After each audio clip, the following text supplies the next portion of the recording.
எல்லாருக்கும் வணக்கம். இந்த வீடியோவில் நம்ம ஜாவாவில் ஈனம்ஸ் அப்படின்ற ஒரு கான்செப்ட் பற்றி பார்க்க போகிறோம். ஈனம் அப்படின்னா என்யூமரேஷனுக்கு ஷார்ட் ஃபார்ம், அதுதான் நம்ம ஈனம் அப்படின்னு சொல்லுவோம். ஈனம்னா என்ன, அது எதுக்கு ஜாவாவில் யூஸ் பண்ணுவோம், அதை எப்படி நம்ம எழுதணும் அப்படிங்கிறத இந்த வீடியோவில் பார்க்கலாம். இப்போ ஜாவாவில் நம்ம ப்ரோக்ராம் எழுதும்போது பார்த்திங்கன்னா நிறைய டைமில் நம்மளுக்கு ஏதாவது கான்ஸ்டன்ட்ஸை யூஸ் பண்ணுற மாதிரி ஒரு சிச்சுவேஷன் வரும். இப்போ உதாரணத்துக்கு days of the week use பண்ணுறீங்கன்னு வச்சுக்கோங்க. சண்டேலேருந்து சாட்டர்டே வரைக்கும் 7 டே ஆஃப் த வீக்கையும் நீங்கள் உங்கள் ப்ரோக்ராமில் எழுதணும் அப்படின்னு நினச்சிங்கன்னா, ஒரு உதாரணத்துக்கு டேஸ் ஆஃப் த வீக்கை நம்ம ஜாவாவில் யூஸ் பண்ணணும் அப்படின்னு நினச்சோன்னா அதை நம்ம எப்படி பண்ணலாம்? ஒன்று, நம்ம ஒவ்வொரு டேக்கும் ஒரு நம்பரை அசைன் பண்ணிவிட்டு அந்த நம்பரை ஜாவா ப்ரோக்ராமில் யூஸ் பண்ணலாம். எக்ஸாம்பிளுக்கு நம்ம சண்டேனா 0, மண்டேனா 1, அப்புறம் சாட்டர்டேனா 6, அந்த மாதிரி 7 வேல்யூ அசைன் பண்ணிவிட்டு எந்த நம்பர் வருது அப்படிங்கிறத பேஸ் பண்ணி நம்ம ப்ரோக்ராமை எழுத முடியும். ஆனால் நிறைய டைமில் இந்த மாதிரி 7 எழுதுமா இருக்குது அப்படின்ற மாதிரி இருந்துச்சுன்னா நம்மளுக்கு ஓகே நம்பர் அசைன் பண்ணிக்கலாம். ஒருவேளை உங்கள் கான்ஸ்டன்ட்ஸ் இன்னும் நிறைய இருக்குது அப்படின்னா எந்த கான்ஸ்டன்ட்டுக்கு என்ன வேல்யூ அப்படிங்கிறத நீங்கள் ஞாபகம் வச்சுக்கிட்டே இருக்க முடியாது இல்லையா? அப்போ நம்ம என்ன பண்ணுவோன்னா ஒவ்வொரு கான்ஸ்டன்ட்டுக்கும் ஒரு வேரியபிளை டிக்ளேர் பண்ணி அந்த வேரியபிளை நம்ம யூஸ் பண்ணலாம்.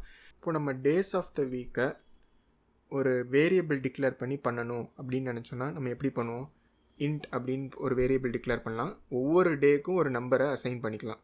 இப்போ சண்டே, அடுத்து மண்டேனா 1, அப்புறம் டியூஸ்டேனா 2, இந்த மாதிரி நீங்கள் டிக்ளேர் பண்ணிவிட்டு இப்போ அந்த நம்பரை டேரெக்டாக நீங்கள் ஞாபகம் வச்சுட்டு எல்லா இடத்துலையும் அந்த நம்பரை யூஸ் பண்ணுறதுக்கு பதிலாக எங்கெல்லாம் சண்டே யூஸ் பண்ணணும்னு நினைக்கிறீங்களோ நீங்கள் இந்த வேரியபிளை யூஸ் பண்ணிக்கலாம் இல்லையா? சண்டே அப்படின்னு நீங்கள் யூஸ் பண்ணிக்கலாம். இந்த மாதிரி சிச்சுவேஷன் நிறைய வாட்டி நம்மளுக்கு ப்ராஜெக்ட்ஸில் வரும். அப்படிங்கிற காரணத்தினால நம்மளுக்கு என்யூமரேஷன் அப்படின்னு ஒரு கான்செப்ட் கொடுத்துருக்காங்க. இப்போ என்யூமரேஷன் யூஸ் பண்ணி எப்படி இந்த சண்டே, மண்டே, டியூஸ்டே இந்த கான்ஸ்டன்ட்டெல்லாம் யூஸ் பண்ணுவோம் அப்படின்னு பார்த்தீங்கன்னா, நம்ம இப்போ மெயின் கிளாஸ்க்கு வெளியில் டிக்ளேர் பண்ணிக்கலாம். ஈனம் டிக்ளேர் பண்ணும்போது ஃபஸ்ட் என்ன பண்ணணும்னா ஈனம் அப்படின்னு எழுதிக்கணும். அடுத்து நம்ம என்ன என்யூமரேஷன் பண்ண போகிறோம் அப்படிங்கிறதுக்கு ஒரு நேம் கொடுக்கணும். எப்படி நம்ம கிளாஸை யூஸ் பண்ணணும்னு நினைக்கும் போது கிளாஸ்க்கு ஒரு நேம் கொடுக்குறோமோ அதே மாதிரியே ஈனம் யூஸ் பண்ணணும்னு நினைக்கும் போது அதுக்கு ஒரு நேம் கொடுக்கணும்.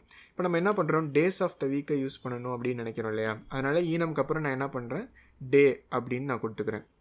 அதுக்கப்புறம் எப்பொழுதும் போல் கர்லி ப்ராக்கெட்ஸ் போட்டு ஓப்பன் பண்ணிக்கலாம். இப்போ இந்த ஈனம் டே அப்படின்னு நீங்கள் டிக்ளேர் பண்ணிவிட்டு இதுக்கு உள்ளார நீங்கள் என்னென்ன வேல்யூஸ் எல்லாம் யூஸ் பண்ணணும் அப்படின்னு நினைக்கிறீங்களோ அதை எல்லாத்தையும் நீங்கள் வரிசையாக கொடுத்துட்டே வரலாம். இந்த எக்ஸாம்பிளில் நம்ம என்ன பண்ணுறோம்னா டேஸ் ஆஃப் த வீக்கை எழுதணுன்றதுனால சண்டே, மண்டே, டியூஸ்டே அதை ஒன்று ஒன்றா எழுதணும் அப்படின்னு நினைக்கிறோம். யூஸ்வலாக ஈனமில் பார்த்தீங்கன்னா எல்லாமே கேபிட்டல் லெட்டராக எழுதுறது தான் கன்வென்ஷன். அப்படி தான் எழுதணும் அப்படின்னு அவசியம் இல்லை, பட் அதுதான் கன்வென்ஷன் அப்படிங்கிறதுனால. அதனால் நம்ம என்ன பண்ணலாம்னா ஃபஸ்ட்டு சண்டே அப்படின்னு கேபிட்டல் லெட்டரில் எழுதிக்கலாம். அடுத்து கமா, அப்புறம் மண்டே, அப்புறம் டியூஸ்டே, இந்த மாதிரி நீங்கள் ஒவ்வொரு வேல்யூவையும் நீங்கள் எழுதிக்கிட்டே போகலாம். இந்த மாதிரி நம்ம ஒவ்வொரு டேவையும் இந்த ஈனமில் டிக்ளேர் பண்ணிக்கலாம். இப்போ நீங்கள் என்ன பண்ணலான்னா இந்த மாதிரி எக்ஸ்ட்ராவாக இன்டீஜர்னு போட்டு ஒவ்வொரு டேவையும் டிக்ளேர் பண்ணுறதுக்கு பதிலாக நீங்கள் டேரெக்டாக இந்த சண்டே, மண்டே, டியூஸ்டே இதெல்லாம் நீங்கள் யூஸ் பண்ணலாம். அதை எப்படி யூஸ் பண்ணுவோம் அப்படின்னு பார்த்தீங்கன்னா, ஃபஸ்ட்டு இந்த டே ஈனம் அப்படின்னு நம்ம சொல்லியிருக்கோம் இல்லையா? அதனால் நீங்கள் எந்த ஈனமை யூஸ் பண்ணணும்னு நினைக்கிறீங்களோ அதை ஃபஸ்ட்டு எழுதிக்கணும். எப்பொழுதும் போல் நம்ம கிளாஸை யூஸ் பண்ணணும்னு நினச்சோம்னா ஃபஸ்ட்டு அந்த கிளாஸ் நேம் எழுதுவோம் இல்லையா? அதே மாதிரியே இப்போ இந்த ஈனம் யூஸ் பண்ணணும்னு நினச்சிங்கன்னா அந்த ஈனமோட பேரை ஃபஸ்ட்டு எழுதிக்கணும். இப்போ டே அப்படின்னு எழுதிட்டு அதுக்கு ஒரு வேரியபிள் நேம் கொடுக்கணும். நான் ஸ்மாலில் டே அப்படின்னு எழுதிக்கிறேன். அடுத்து ஈக்குவல் டு போட்டு இப்போ நீங்கள் என்ன பண்ணலாம் அப்படின்னா எந்த டேவை யூஸ் பண்ணணும் அப்படின்னு நினைக்கிறீங்களோ அதை டேரெக்டாக நீங்கள் இங்கே கொடுக்கலாம். இப்போ நம்ம மண்டேவை யூஸ் பண்ணணும் அப்படின்னு நினைக்கிறோன்னா டே டாட் அப்படின்னு போட்டிங்கன்னா நம்மளுக்கு இன்டெலிஜே ஆட்டோமேட்டிக்காக சில சஜஷன்ஸ்லாம் கொடுக்கும். இப்போ நான் அதில் மண்டே அப்படின்னு சூஸ் பண்ணிக்கிறேன், போட்டு செமிகோலன் வச்சிடலாம். இப்போ என்னென்னா இந்த டே அப்படிங்கிற வேரியபிள் நீங்கள் ஈனமில் என்னென்னலாம் ஆப்ஷன்ஸ் கொடுத்துருக்கீங்களோ அதில் ஏதாவது ஒரு வேல்யூவை அதால் எடுத்துக்க முடியும். இந்த எக்ஸாம்பிளில் நம்ம மண்டே அப்படின்னு எடுத்திருக்கோம். இப்போ இதை பேஸ் பண்ணி நீங்கள் என்னெல்லாம் பிரிண்ட் பண்ணணும்னு நினைக்கிறீங்களோ இல்லை கண்டிஷன்லாம் செக் பண்ணணும்னு நினைக்கிறீங்களோ அதெல்லாம் நீங்கள் பண்ணிக்கலாம். இப்போ நம்ம இந்த டேவை டேரெக்டாக பிரிண்ட் பண்ணி பார்க்கலாம். system.out.println அப்படின்னு போட்டு நான் அந்த டேவை பிரிண்ட் பண்ணுறேன். இப்போ டேவை பிரிண்ட் பண்ணோம் அப்படின்னா என்ன அவுட்புட் வரும் அப்படிங்கிறத நம்ம பார்க்கலாம். நம்ம மண்டே அப்படின்னு ஸ்டோர் பண்ணியிருக்கோம் இல்லையா? அதனால் நம்மளுக்கு அவுட்புட்டில் மண்டே அப்படின்னு வரும். இதுவே நான் அந்த மண்டேவை ஸ்மாலில் கொடுக்குறேன் அப்படின்னு வச்சுக்கோங்க. மண்டே அப்படின்னு நான் கொடுக்குறேன். இப்போ இதையும் நான் ஸ்மாலில் மண்டே அப்படின்னு மாற்றிக்கிறேன். இப்போ நான் அதை ரன் பண்ணேன் அப்படின்னா நம்மளுக்கு என்ன அவுட்புட் வருது அப்படிங்கிறதையும் நம்ம பார்க்கலாம். இப்போ பார்த்தீங்கன்னா ஸ்மாலில் மண்டே வந்திருக்கு. ஸோ நீங்கள் ஈனம்னா கேபிட்டல் லெட்டரில் தான் கொடுக்கணும் அப்படின்னு அவசியம் கிடையாது. ஆனால் யூஸ்வலாக எல்லா ப்ரோக்ராம்லேயும் ஈனமில் கொடுக்கும்போது எல்லாத்தையும் கேபிட்டல் லெட்டர்ஸில் தான் எழுதுவாங்க. அதுதான் கன்வென்ஷன். ஏன்னா அது மெயின்டைன் பண்ணுறதுக்கு ரொம்ப ஈஸியாக இருக்கும். அதனால் அதையே நம்மளும் ஃபாலோ பண்ணிக்கலாம். ஆனால் நீங்கள் தெரிஞ்சு வச்சுக்கோங்க, நம்ம எப்போதுமே கேபிட்டல் லெட்டர் தான் கொடுக்கணும்னு அவசியம் இல்லை. நம்ம அப்படி கொடுத்தா ஈஸியாக இருக்கும் நம்மளுக்கு பின்னாடி அப்படின்றதுனால நம்ம கொடுக்குறோம். சரி, இப்போ வந்து நம்ம ஈனம் அப்படிங்கிறத ஒன்று டிக்ளேர் பண்ணி அந்த வேல்யூவை ஸ்டோர் பண்ணி அதை பிரிண்ட் பண்ணி பார்த்தாச்சு. இப்போ அடுத்து வேறு என்னெல்லாம் பண்ணலாம் அப்படின்னு பார்த்தோன்னா, இப்போ இந்த டேவை யூஸ் பண்ணி நம்ம கண்டிஷன்ஸ்லாம் எழுதலாம். இப்போ உதாரணத்துக்கு நீங்கள் ஒவ்வொரு டேக்கும் ஏதாவது ஒரு ஸ்ட்ரிங்கை பிரிண்ட் பண்ணணும் அப்படின்னு நினைக்கிறீங்கன்னு வச்சுக்கோங்க. இப்போ சண்டேவாக இருந்துச்சுன்னா இட்ஸ் ஹாலிடே அப்படின்னு பிரிண்ட் பண்ணணும். மண்டேனா ஒர்க் ஸ்டார்ட் டே அப்படின்னு பிரிண்ட் பண்ணணும். இந்த மாதிரி ஒவ்வொரு டேக்கும் நீங்கள் ஏதாவது ஒரு ஸ்ட்ரிங்கை பிரிண்ட் பண்ணணும் அப்படின்னு நினைக்கிறீங்கன்னா அதை நம்ம யூஸ்வலாக கண்டிஷன்ஸை யூஸ் பண்ணி பண்ணுவோம் இல்லையா. இப்போ நான் உங்களுக்கு ஸ்விட்ச் ஸ்டேட்மெண்ட் யூஸ் பண்ணி அதை எப்படி பண்ணலாம் ஈனம் யூஸ் பண்ணி ஈஸியாக அப்படிங்கிறத நான் உங்களுக்கு எக்ஸ்பிளைன் பண்ணுறேன். இப்போ முதல்ல இந்த பிரிண்ட் ஸ்டேட்மெண்ட்டை நான் ரிமூவ் பண்ணிவிட்டு ஸ்விட்ச் ஸ்டேட்மெண்ட்டை யூஸ் பண்ண போகிறேங்கிறதுனால நான் ஸ்விட்ச் அப்படின்னு போட்டுக்கிறேன். அடுத்து இந்த ஸ்விட்சில் என்ன வேரியபிளை நீங்கள் யூஸ் பண்ண போகிறீங்கன்னு கொடுக்கணும் இல்லையா. இப்போ இந்த எக்ஸாம்பிளில் நம்ம என்ன பண்ண போகிறோம், இந்த டே அப்படிங்கிற வேரியபிளை யூஸ் பண்ண போகிறோம். அதனால் அதை வந்து நான் ஸ்விட்சோட பேரந்தசிஸில் போட்டுட்டு அடுத்து நான் கர்லி பிராக்கெட்ஸ் போட்டுக்கிறேன். இப்போது ஒவ்வொரு கேஸுக்கும் நீங்கள் என்ன பண்ணணும் அப்படின்றத இந்த ஸ்விட்ச்குள்ளார எழுதணும். நம்ம எக்ஸாம்பிளில் ஒவ்வொரு கேஸும் என்ன அப்படின்னு பார்த்தோன்னா, இந்த ஈனமில் என்னென்னலாம் ஸ்டோர் ஆகிருக்கோ அதெல்லாம் தானே ஒவ்வொரு கேஸ். ஏன்னா இந்த டே வேரியபிள் என்னென்ன வேல்யூஸ் எல்லாம் எடுக்க முடியும், இந்த ஈனமில் என்னென்ன வேல்யூலாம் கொடுத்துருக்கீங்களோ அதை மட்டும்தான் இந்த டே வேரியபிளில் வந்து எடுக்க முடியும். அதனால் நீங்கள் என்ன பண்ணலான்னா கேஸ் அப்படின்னு போட்டு ஃபஸ்ட்டு கேஸ் வந்து சண்டே அப்படின்னு நீங்கள் கொடுக்கலாம். அதாவது இந்த டே ஈனமில் என்ன வேல்யூ கொடுத்துருக்கீங்களோ அதை அப்படியே நீங்கள் இந்த கேஸில் போட்டுட்டு ஒரு கோலன் வச்சு நீங்கள் இந்த கேஸ் வந்துச்சுன்னா என்ன பண்ணணும் அப்படின்னு நினைக்கிறீங்களோ அதை வந்து நீங்கள் ரன் பண்ணலாம். இந்த எக்ஸாம்பிளில் நம்ம system.out.println அப்படின்னு போட்டு இட்ஸ் அ ஹாலிடே அப்படின்னு நான் பிரிண்ட் பண்ணுறேன். அப்புறம் பிரேக் ஸ்டேட்மெண்ட் போட்டாச்சு. அடுத்த கேஸ் வந்து மண்டே இல்லையானா அதனால நான் கேஸ் மண்டே அப்படின்னு போட்டு கோலன் வச்சுக்கிறேன். அப்புறம் மறுபடியும் நான் பிரிண்ட் பண்ணி பிரேக் பண்ணணும். இப்போ நான் இதை அப்படியே காப்பி பண்ணி இந்த மண்டேக்கு கீழே போட்டுட்டு இட்ஸ் அ ஹாலிடேக்கு பதிலாக இட்ஸ் ஒர்க் ஸ்டார்ட் டே அப்படின்னு நான் போடுறேன்.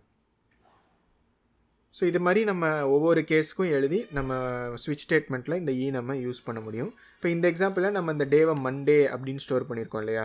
அதனால் இப்போ இந்த நான் ப்ரோக்ராமை ரன் பண்ணோம் அப்படின்னா நம்மளுக்கு ஸ்விட்ச் ஸ்டேட்மெண்ட்டில் மண்டே கேஸில் என்ன சொல்லியிருக்கோம், இட்ஸ் ஒர்க் ஸ்டார்ட் டே அப்படின்னு பிரிண்ட் பண்ண சொல்லியிருக்கோம். அதனால் கரெக்டாக நம்மளுக்கு இட்ஸ் ஒர்க் ஸ்டார்ட் டே அப்படின்னு பிரிண்ட் ஆகி காமிக்குது.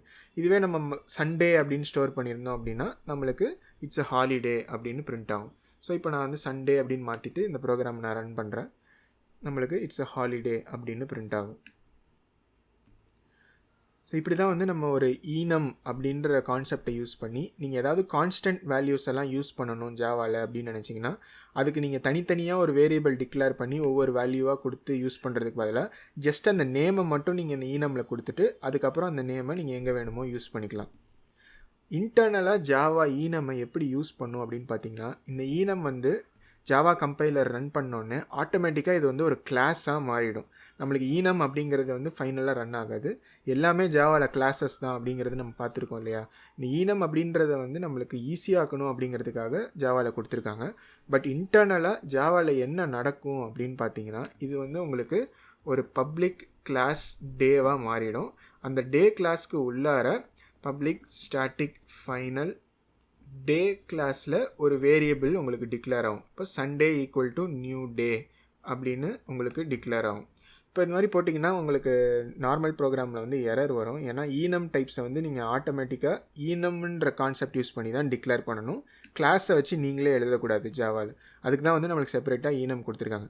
பட் இது எதுக்கு உங்களுக்கு நான் சொல்கிறேன்னா, இந்த ஈனம் அப்படின்ற கான்செப்ட் வந்து ஃபைனலாக உங்களுக்கு வந்து ஒரு கிளாஸாக தான் மாறும் அப்படிங்கிறத நம்ம தெரிஞ்சுக்கணும். அது வச்சு நம்ம நிறைய பண்ணலாம். அதை வந்து நான் இப்போ சொல்கிறேன். ஃபஸ்ட்டு நம்ம ஈனம் அப்படின்னா ஒரு கிளாஸாக ஃபைனலாக மாறிடும் அப்படிங்கிறது நம்மளுக்கு தெரியணும். ஸோ நீங்கள் கம்பைலரில் ஜாவா ப்ரோக்ராம் ரன் ஆனதுக்கப்புறம் இந்த டே எப்படி மாறுது அப்படின்னு பார்த்தீங்கன்னா உங்களுக்கு இந்த மாதிரி மாறிடும். அது உள்ளார நீங்கள் இங்கே என்னென்னலாம் வேல்யூ கொடுத்துருக்கீங்களோ அதெல்லாம் ஆட்டோமேட்டிக்காக உங்களுக்கு இப்படி டிக்ளேர் ஆகி அதை யூஸ் பண்ணுறதுக்கு உங்களுக்கு கம்பைலர் வந்து ரெடி பண்ணி கொடுக்கும். அதனால தான் உங்களால் டே டாட் சண்டே அப்படின்லாம் யூஸ் பண்ண முடியுது. ஏன்னா டேன்ற கிளாஸில் இந்த சண்டே அப்படின்ற வேரியபிளை நீங்கள் யூஸ் பண்ணணும் அப்படிங்கிறத இங்கே சொல்லியிருக்கீங்க இல்லையா. ஸோ ஈனம் வந்து உங்களுக்கு கிளாஸாக மாதிரி இந்த மாதிரி யூஸ் பண்ணுறதுக்கு யூஸ்ஃபுல்லாக உங்களுக்கு கம்பைலர் வந்து மாற்றி கொடுக்கும். இப்போ ஈனம் வந்து ஒரு கிளாஸ் அப்படின்னு நம்மளுக்கு தெரிஞ்சதுனால என்ன அட்வான்டேஜ் அப்படின்னு பார்த்தீங்கன்னா, கிளாஸில் நம்ம என்னெல்லாம் பண்ண முடியுமோ அதில் எல்லாத்தையுமே வந்து நம்ம ஈனம்லேயும் பண்ண முடியும். உதாரணத்துக்கு நம்ம கிளாஸில் கன்ஸ்ட்ரக்டர் எழுதலாம், வெவ்வேறு மெத்தட்ஸ் எழுதலாம். இது எல்லாமே வந்து நம்மளால் ஈனம்லேயும் பண்ண முடியும். இப்போ ஒரு எக்ஸாம்பிளாக நான் உங்களுக்கு ஒரு கன்ஸ்ட்ரக்டரை எப்படி ஈனமில் எழுதுறது அப்படிங்கிறத நான் காமிக்கிறேன். யூஷுவலாக கிளாஸில் நீங்கள் கன்ஸ்ட்ரக்டர் எழுதுனா அதை பப்ளிக்காக எழுதுவோம் இல்லையா? பட் ஈனமில் பார்த்தீங்கன்னா அதை நம்ம ப்ரைவேட்டாக எழுதுவோம். ஏன்னா ஈனம் கிளாஸோட கன்ஸ்ட்ரக்டரை டேரெக்டாக வெளியிலேருந்து கால் பண்ண நம்ம அலோவ் பண்ணக்கூடாது. அது ஆட்டோமேட்டிக்காக தான் கால் ஆகணும். அதனால் நம்ம வந்து ப்ரைவேட் ஆக்கிடுவோம். அடுத்து ஒரு கன்ஸ்ட்ரக்டர் எழுதணும்னா யூஷுவலாக கிளாஸில் என்ன பண்ணுவோம், அந்த கிளாஸோட நேமை கொடுப்போம், ஒரு ரிட்டர்ன் டைப் இல்லாமல். அதே மாதிரி இங்கே நம்ம டே அப்படின்னு கொடுத்துட்டு ஒரு கன்ஸ்ட்ரக்டரை எழுதிக்கலாம். இப்போ இந்த கன்ஸ்ட்ரக்டர் கால் ஆகுதா இல்லையா அப்படின்னு செக் பண்ணுறதுக்கு நம்ம என்ன பண்ணலான்னா system.out.println அப்படின்னு போட்டு கன்ஸ்ட்ரக்டர் கால்டு அப்படின்னு நான் பிரிண்ட் பண்ணிக்கிறேன். இப்போ நீங்கள் எக்ஸ்ட்ராவாக அந்த கன்ஸ்ட்ரக்டர்லாம் எழுதியிருக்கிறதுனால நம்ம இந்த கான்ஸ்டன்ட் எழுதியிருக்கோம் இல்லையா, அதை வந்து நீங்கள் செமிகோலன் போட்டு எண்ட் பண்ணணும். அப்போ தான் தெரியும் அதுக்கப்புறம் வந்து நீங்கள் கான்ஸ்டன்ட் கொடுக்கல, அதுக்கப்புறம் வர்றது எல்லாமே வந்து கன்ஸ்ட்ரக்டர் தான் அப்படிங்கிறது கம்பைலருக்கு தெரியும். இப்போ நம்ம இந்த கன்ஸ்ட்ரக்டரை எழுதி நம்மளுக்கு கன்ஸ்ட்ரக்டர் கால்டு அப்படின்னு பிரிண்ட் பண்ணணும், இந்த கன்ஸ்ட்ரக்டர் கால் ஆகும்போது அப்படின்னு சொல்லியிருக்கோம் இல்லையா. சரி, இப்போ இந்த கன்ஸ்ட்ரக்டர் வெளியிலேருந்து கால் பண்ண முடியாது. இது எப்போ கால் ஆகும் அப்படின்னு பார்த்தீங்கன்னா, நம்ம முன்னாடியே சொன்ன மாதிரி இந்த ஈனம் வந்து நம்மளுக்கு ஒரு கிளாஸாக மாறிடும். இந்த ஒவ்வொரு கான்ஸ்டன்ட்டும் இந்த ஈனமில் கொடுத்துருக்கீங்க இல்லையா, அது எல்லாமே வந்து ஒவ்வொரு வாட்டியும் உங்களுக்கு கன்ஸ்ட்ரக்டரை கால் பண்ணும். அதனால் நீங்கள் எத்தனை வேல்யூ கொடுத்துருக்கீங்களோ அத்தனை வாட்டி உங்களுக்கு இந்த கன்ஸ்ட்ரக்டர் கால் ஆகும். இப்போ உதாரணத்துக்கு நான் முன்னாடியே சொன்ன மாதிரி நம்மளுக்கு பப்ளிக் கிளாஸ் டே அப்படின்னு மாறும். இந்த டேக்குள்ளார நீங்கள் இங்கே என்னென்னலாம் கான்ஸ்டன்ட் கொடுத்துருக்கீங்களோ ஒவ்வொரு வேல்யூவும் public static final day Sunday equal to new day அப்படின்னு உங்களுக்கு வந்து கால் ஆகும். இப்போ பார்த்தீங்கன்னா இந்த நியூ டே அப்படின்னு கால் பண்ணுறீங்களா, இதுதான் வந்து கன்ஸ்ட்ரக்டர். இதை பற்றி நம்ம கிளாஸ் அண்ட் ஆப்ஜெக்ட்ஸ் வீடியோவில் பார்த்துருக்கோம். இப்படி நீங்கள் கால் பண்ணிங்கன்னா அந்த கிளாஸோடைய கன்ஸ்ட்ரக்டர் கால் ஆகும். இந்த மாதிரி நீங்கள் கொடுக்குற ஒவ்வொரு கான்ஸ்டன்ட்டுக்கும் இந்த மாதிரி ஒரு ஸ்டேட்மெண்ட்டை கம்பைலர் ஆட்டோமேட்டிக்காக ஆட் பண்ணிடும் அப்படிங்கிறத நம்ம பார்த்தோம். அதனால் நீங்கள் எத்தனை வேல்யூ கொடுக்குறீங்களோ அத்தனை வேல்யூவுக்கு உங்களுக்கு கன்ஸ்ட்ரக்டர் கால் ஆகும். இப்போ இந்த எக்ஸாம்பிளில் நம்ம என்ன பண்ணியிருக்கோம்னா 3 வேல்யூ மட்டும்தான் கொடுத்துருக்கோம். சண்டே, மண்டே, டியூஸ்டேன்னு 3 கான்ஸ்டன்ட் வேல்யூஸ் கொடுத்துருக்கோம். அதனால் இந்த ப்ரோக்ராமை நம்ம ரன் பண்ணோம் அப்படின்னா நம்மளுக்கு இந்த கன்ஸ்ட்ரக்டர் 3 வாட்டி கால் ஆகும். இப்போ பார்த்தீங்கன்னா கன்ஸ்ட்ரக்டர் கால்டு அப்படின்னு 3 வாட்டி வந்திருக்கு. அதுக்கப்புறம் நம்ம இந்த ஸ்விட்சில் என்ன பண்ண சொல்லியிருக்கோமோ அதை பண்ணி நம்மளுக்கு அவுட்புட் வந்திருக்கு. இப்படி தான் நீங்கள் ஒரு ஈனம்மை கிளாஸாக யூஸ் பண்ணணும் அப்படின்னு நினச்சிங்கன்னா இப்படி தான் கன்ஸ்ட்ரக்டர் எழுதலாம். இதில் நீங்கள் எக்ஸ்ட்ராவாக மெத்தட்ஸ் கூட ஆட் பண்ணி அதையும் வந்து நீங்கள் மெயின் ஃபங்க்ஷன்லேருந்து கால் பண்ணலாம். அவ்வளோதான் இந்த வீடியோவில் நான் சொல்ல வந்தது. இதுதான் பேசிக்ஸ் ஆஃப் என்யூமரேஷன் ஜாவாவில். நம்ம ஏதாவது ஒரு கான்ஸ்டன்ட் வேல்யூஸ் எல்லாம் யூஸ் பண்ணணும்னு நினச்சோன்னா அதை பண்ணுறதுக்காக நம்மளுக்கு ஈனம் அப்படின்ற ஒரு கான்செப்டை கொடுத்துருக்காங்க. குரூப் ஆஃப் கான்ஸ்டன்ட் வேல்யூஸை இந்த மாதிரி யூஸ் பண்ணலாம். இன்னொரு எக்ஸாம்பிள் வேணும் அப்படின்னு நினச்சிங்கன்னா கலர்ஸை வந்து நீங்கள் யூஸ் பண்ணலாம். உதாரணத்துக்கு நீங்கள் red colour, green colour, black colour இந்த மாதிரிலாம் வச்சு நீங்கள் ஏதாவது ஒரு ப்ரோக்ராமில் எழுதணும் அப்படின்னு நினச்சிங்கன்னா ஒன்று இந்த மாதிரி ஈனமாக யூஸ் பண்ணி சிம்பிளாக பண்ணிட்டு போயிடலாம். இல்லாட்டி நீங்கள் ஒவ்வொரு கலருக்கும் ஒரு வேல்யூ அசைன் பண்ணி அதெல்லாம் நீங்கள் கண்டிஷன் செக் பண்ணும்போது அது ஒவ்வொன்றுக்கும் இஃப் எல்ஸ் ஸ்டேட்மெண்ட் எழுதி நீங்கள் செக் பண்ணுற மாதிரி வரும். அதுக்கு பதிலாக நம்ம ஈஸியாக ஈனம் யூஸ் பண்ணி அதெல்லாம் நம்ம பண்ணலாம். இந்த வீடியோ உங்களுக்கு ரொம்பவே பயனுள்ளதாக இருந்திருக்கும் அப்படின்னு நான் நினைக்கிறேன். இந்த வீடியோ உங்களுக்கு பிடிச்சிருந்தா கண்டிப்பாக லைக் பண்ணுங்கள், சேனலுக்கும் சப்ஸ்கிரைப் பண்ணுங்கள். இதே மாதிரி ஒரு புது கான்செப்டோட நெக்ஸ்ட் வீடியோவில் உங்களை பார்க்குறேன். பை.